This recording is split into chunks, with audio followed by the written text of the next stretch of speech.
Vicky Vox.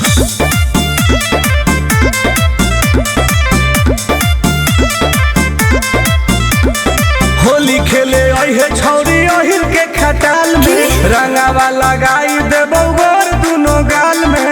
हे गे होली खेले अहे छौरी अहिर के खटाल में रंगावा लगाई देबो गोर दुनो गाल में डीजे पर बजा के रंगदारी वाला गाना नाच दे भी होली में तो चोली के खजाना यस डार्लिंग नाच दे भी होली में तो चोली के खजाना ओके करे जा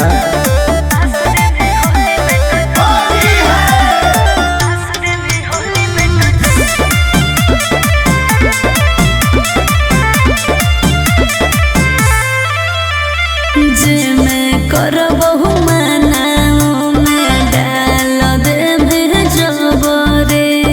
आगे पीछे ऊपर नीचे रंग दे में सगरे तब की हो जइतो गे बड़ी दुख होते रे गोरो ही प्यार गे तू समझो ही रंगदार गे लूजर वाला लूजर पेन के अहे सालावार गे आइबो नहीं मिले धोखे को हो ही कना नाच दे में होली में तो चोली के खजाना ना पागल नाच दे में होली में तो चोली के खजाना सगरो रंगाई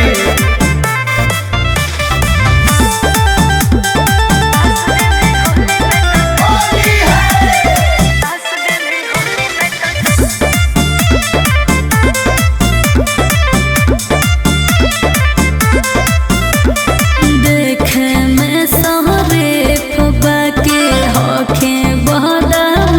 सरे